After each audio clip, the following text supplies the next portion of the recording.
Sunshine, sunshine, where have you gone? Blue sky, I'm holding on for you. I won't let storm clouds get in my way this time. 'Cause I know you're mine. And I've got the joy deep down in my heart. I'm waking up with your love from the start. I'm chasing the rainbow through the rain. I know it's gonna be a beautiful day. Yeah, yeah. Hello, ladies. Welcome back to week 4 of Burdens to Blessings. Have you ever wondered, when is God's timing? When are you supposed to do something? When are you supposed to wait? Today, we're going to look at that and really begin to understand how we can discern what we're supposed to do and when. Come in and join us as we look to the scriptures and find God's answers today. Sunshine, sunshine, where have you gone?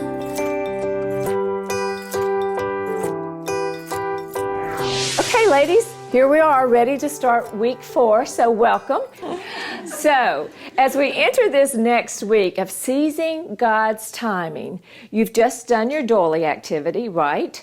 And you have to stop and think, while a lot of times that activity could bring sadness or regret to a lot of people, God says in His Word that we're to number our days so that it can bring wisdom. And it brings wisdom in that if we really look at it from His perspective, to see that our life really matters. What is it do we really want to gain? What is the legacy that we want to leave? How do we want to take the burdens that we're carrying and see them transformed by God's power into a blessing that really can be a memory that we leave behind? We live it the rest of our life, but it lives on beyond us. So that's what we're talking about today in our lesson of seizing God's timing. I want to tell you about a friend of mine who really, I always think of her when I think of really seizing the moment. Her name was Linda. She's a friend of mine from Georgia, and she was in my Sunday school class for a number of years. And we grew to have quite a relationship. And once I moved to Baltimore, we tried so hard to keep that relationship going. Well, you know how busy life can get, and sometimes we forget to call and keep the contact that we have. And I think that Linda was feeling a little guilty that she hadn't been calling me. Well, I could have been calling her too, but she was taking all that on. And one day she called me. I'd actually been writing. I was writing this chapter and felt so stuck in this chapter. I was trying to really get what God wanted me to say to you all. What was it that He really wanted me to say? And it seemed that as I was trying to prepare it, it just wasn't right. It just didn't seem like the right message. And I would type and I would print and I would throw away. And I'd type and I'd print it, and it just never seemed to be what I felt was God's message for this chapter. And so in my frustration, I decided that I would answer an incoming call, which is something I don't normally do when I'm writing. And I did, and I picked up the phone, I said hello, and in the midst of my work, and I heard this sweet voice of Linda's, "Hey Kim, how are you?" And one of the first things she said to me was, "I'm so sorry I haven't called.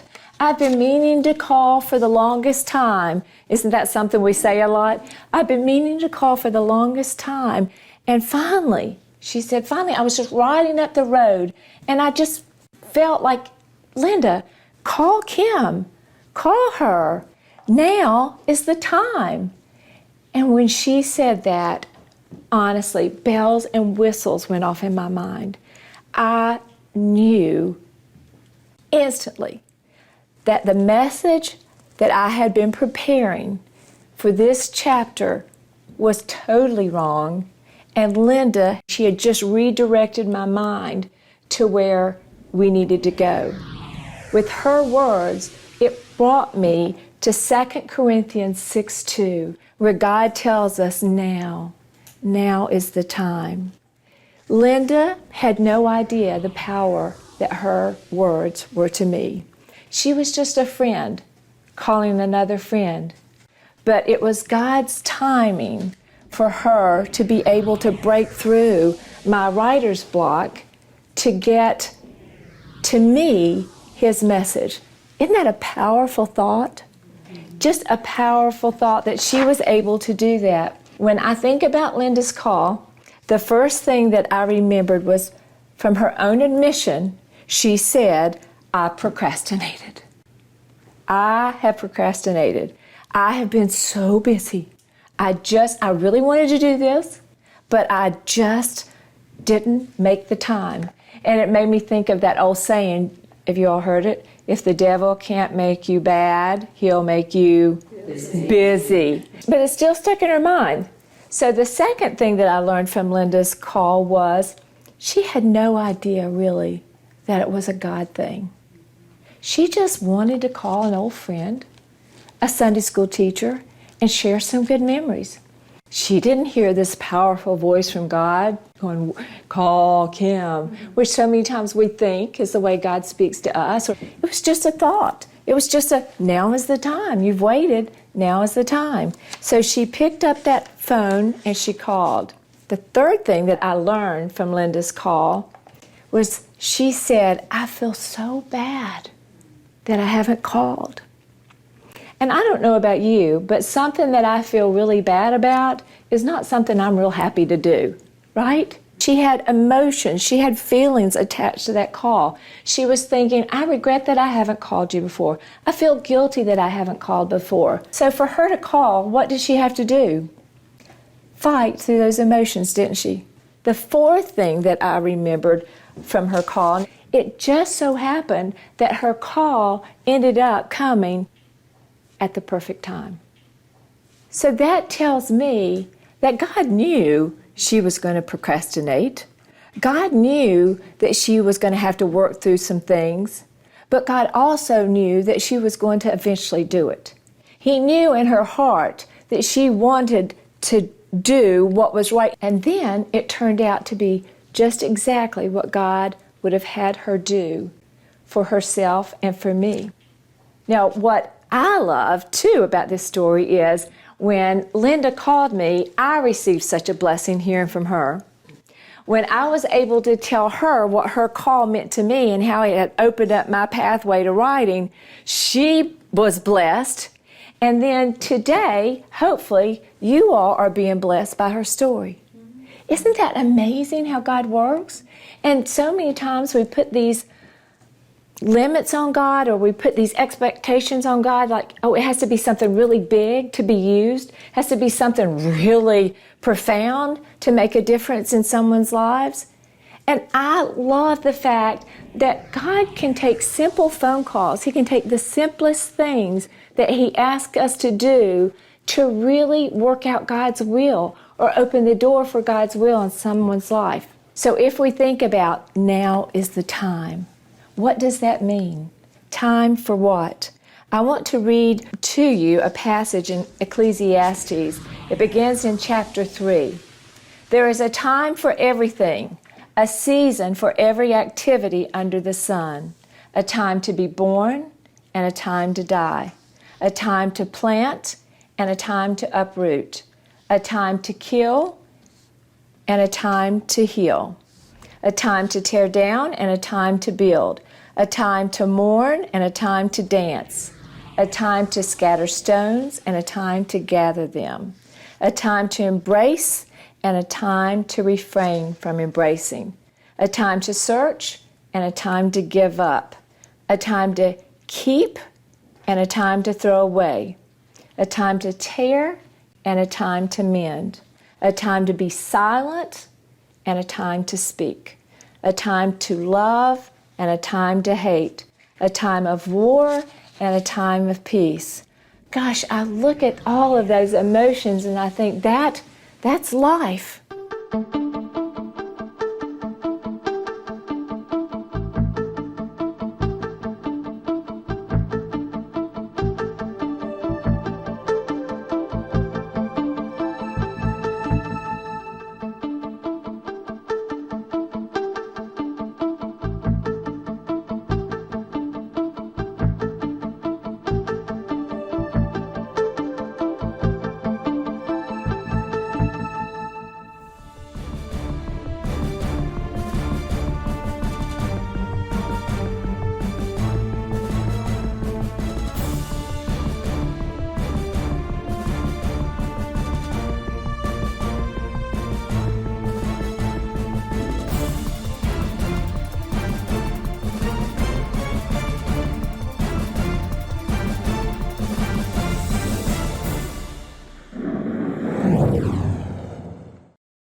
That's what we go through. That's the roller coaster of emotions that we live through. But as I read those, I understand that we never know when that roller coaster of emotion is going to happen. But there are two things that we can be assured of that no one can ever change: birth and death. Birth and death. Those are the two things. He starts out, there's a time to be born, a time to die. Those are the two things that we have absolutely no control over.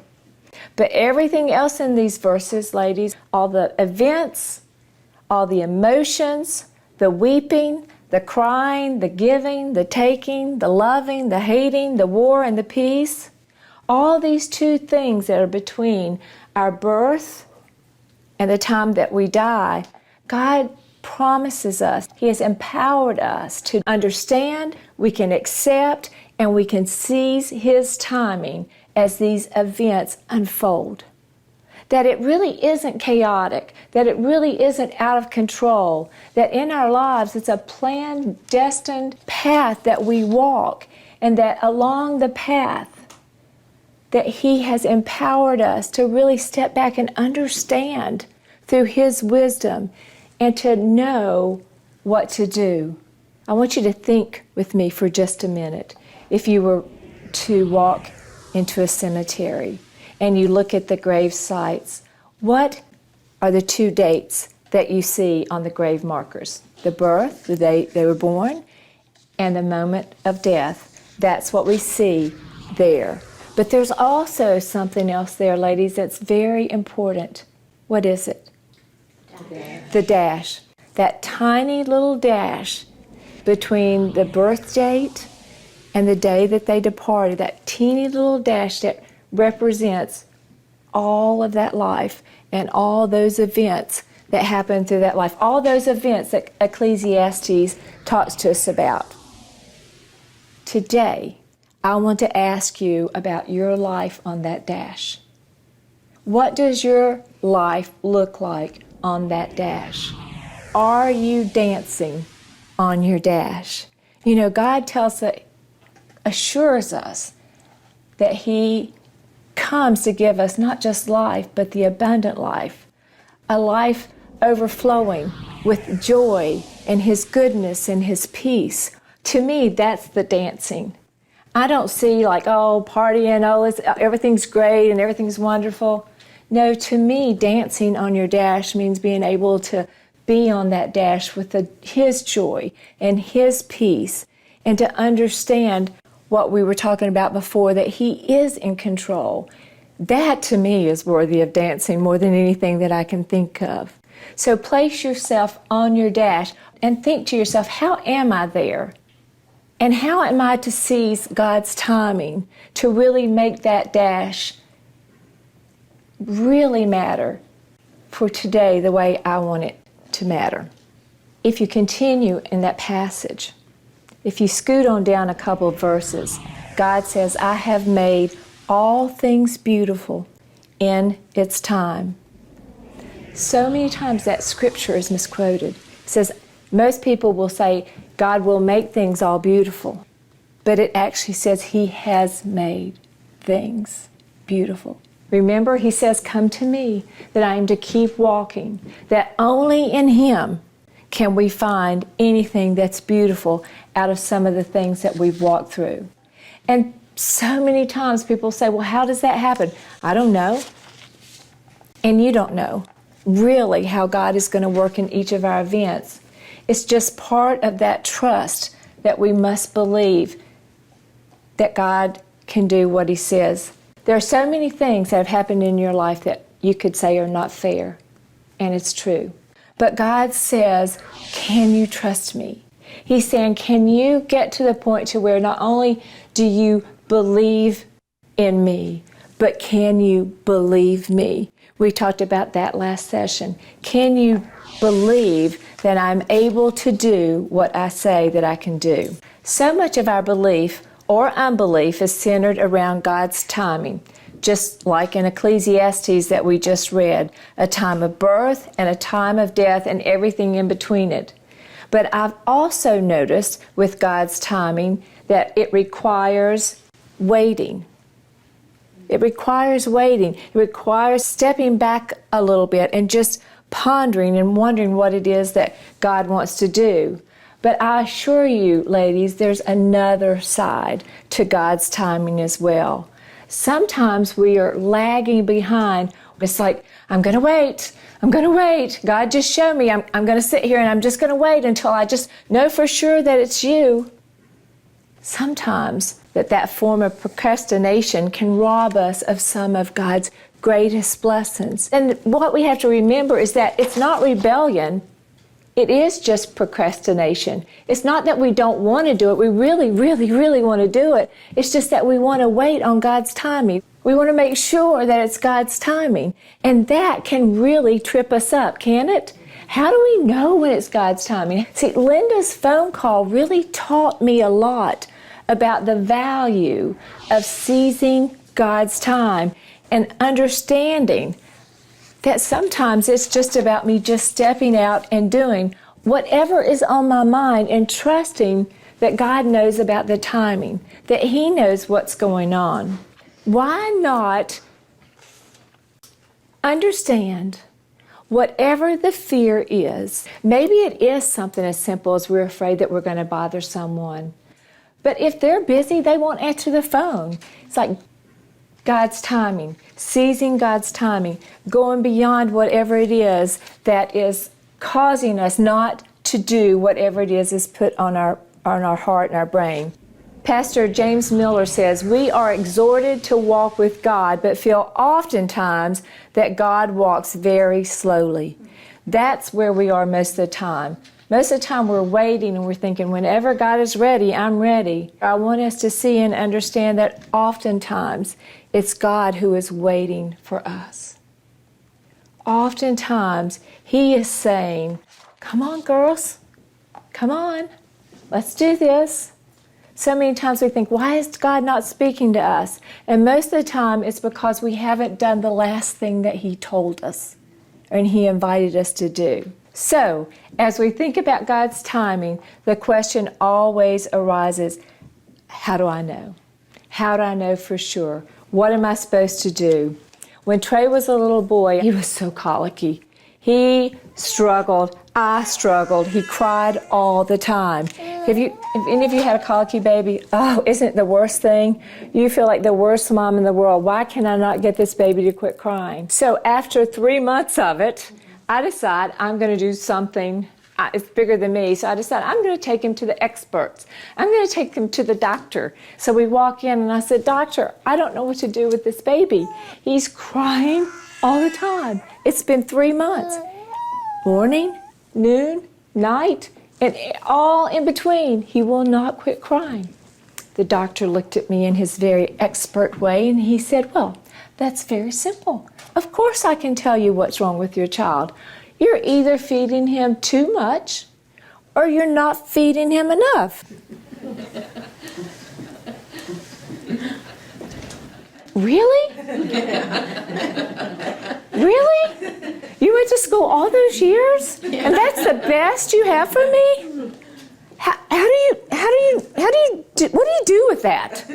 What do you do with that? How do you figure that out? But I began to think about that, and I thought, I know what he's saying to me. He's saying, I need to get to know my child better. I've only been with this child for 3 months. I really need to watch what's going on. I need to listen more carefully. I need to figure out what I can do. I've got to figure this out. It's the relationship. And ladies, that is the answer to how we're going to know when it's God's timing. It's the relationship with Him that we can listen to so that we know what He wants us to do and when He wants us to do it. John 10:27 says, my sheep hear my voice. So when we talk about hearing from God, it is possible. It's not only possible, it's necessary. My sheep hear my voice. There is a practice to being able to understand God's voice. It's so simple when you put it in terms like using your telephone. Think about before we had caller ID. And remember when someone would call you that you talk to most every day, you would automatically recognize their voice, right? But if someone called and you hadn't talked to them in a little bit, you had to listen a little closer. Is this my neighbor? Is this the hospital nurse? You know, it takes those people that you don't talk to very often, it took a little bit longer, and sometimes you even had to question, right? It's the same thing with God's voice. The more we talk with Him and then are still to listen to Him, we begin to recognize that voice more immediately. Do you agree with me? It's that relationship that the physician was trying to bring me to about Trey, and it brings us to when we're thinking about what is it that we're supposed to do next, and is this the timing? God's voice. Now, I want to give you 2 or 3 things here that God will never say to you. Number 1, God will never condemn you. So when you hear voices in your mind, you're trying to think, is this God? Could this be? No. Based on Romans 8:1, God will never condemn you. So any condemning thoughts that come into your mind, ladies, that is never God. God will convict us, but He will never condemn us. Number 2, God will never tempt us. God will test us, but He will never tempt us, according to James 1:13. In other words, what I'm saying there is when you eat that first Oreo, it's not God saying, go ahead and eat the rest of the bag. He will not tempt us. 3, God will never lead us to do anything in opposition of what His Word teaches us. He will never lead us to do anything opposite of what His Word says.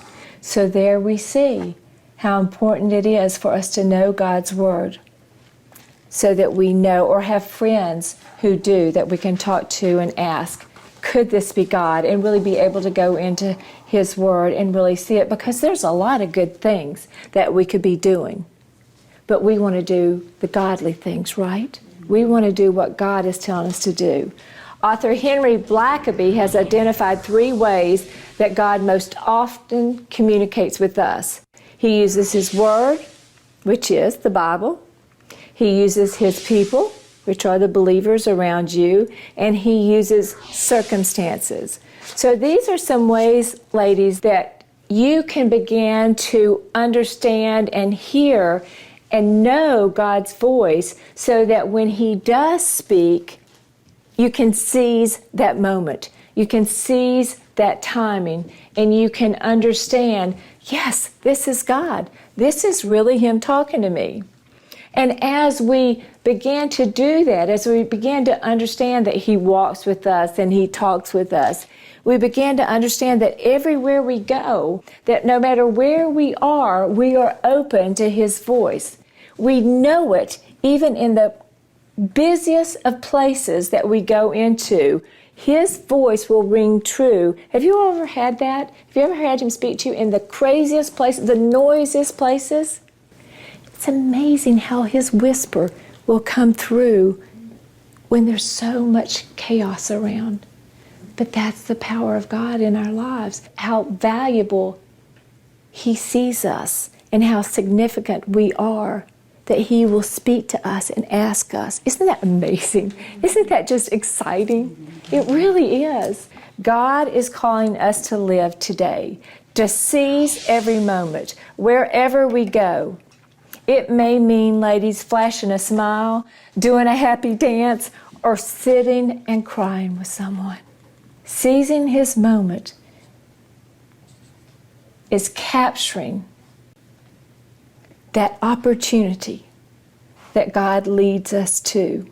I think about my Austin, my youngest child, when he was about 5, 6, something like that. But he loved baseball. And I think at that time it was T-ball. I can't even remember. All I remember is we were in a championship game. And I remember we had 2 outs. The other team, if they could score 1 point, they would tie us, and then we'd have to go into overtime. So it was very important to get this last out. Are you with me? Yeah. Championship game, last out, last batter up. Ball is hit. With me so far?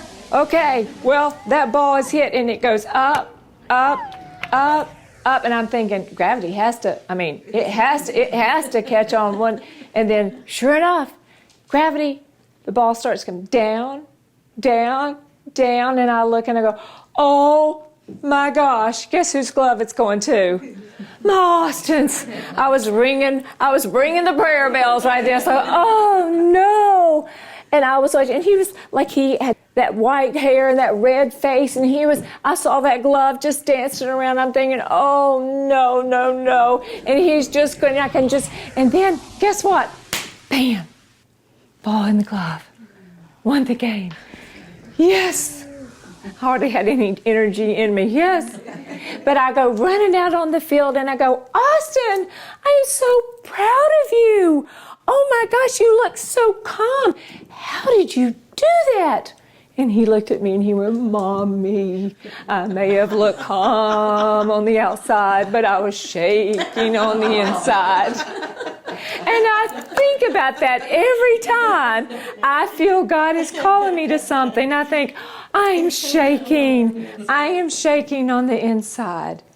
But God has called me to be calm in His peace and just go for it. So the lesson that I want you to get from that is, even if you're scared, even if we're scared, let's just do it. Let's just step out and seize God's timing.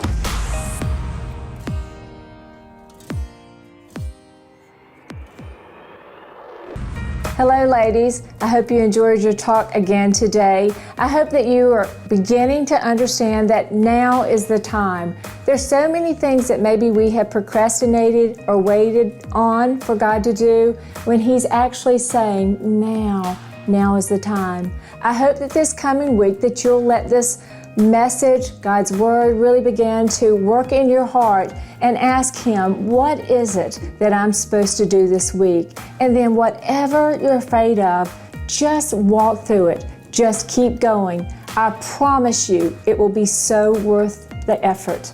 And as you go out into this week, I hope that you'll discover that the blessings are now in whatever it is that God is calling you to do. I'll see you next week. This is just the